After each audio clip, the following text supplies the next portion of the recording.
Well, in your chapter on doing justice in the public square, you talk about two aspects that should characterize the Christian's work: humble cooperation and respectful provocation.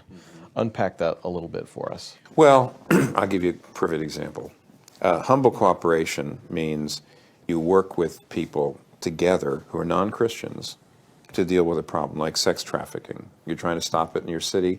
You've got some Mormons, you've got some Orthodox Jews, you've got some secular atheists, and they all want to help you. Humble cooperation means you don't treat them as second-class citizens. And you say, all right, well, we're trying to do this, and let's do it together. Okay? And not try to set yourself up as...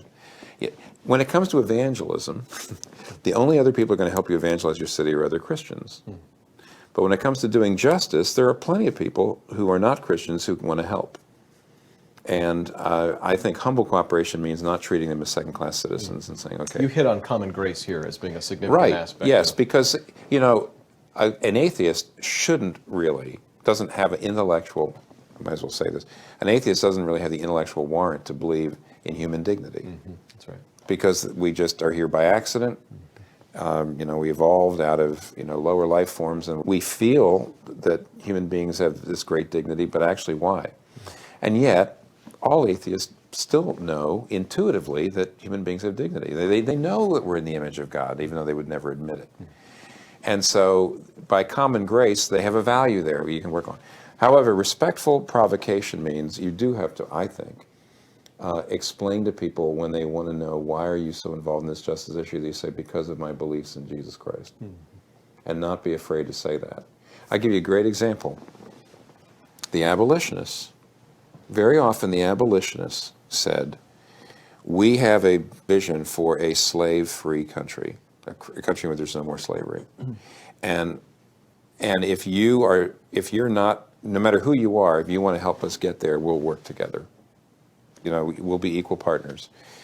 We want you to know, though, that we're getting our passion for abolition out of our Christian beliefs.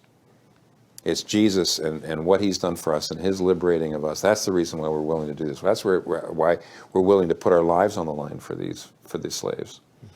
But if you, for other reasons, want to help us, you are an equal partner.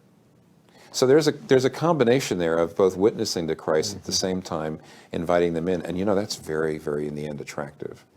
If you want a great witness, that's the way to do it. You're open about it, but at the same time, very non-condescending to them. You want their help, and you want to, So that's the balance between respectful provocation, saying, but we're Christians, and this is where we get our values, and humble cooperation.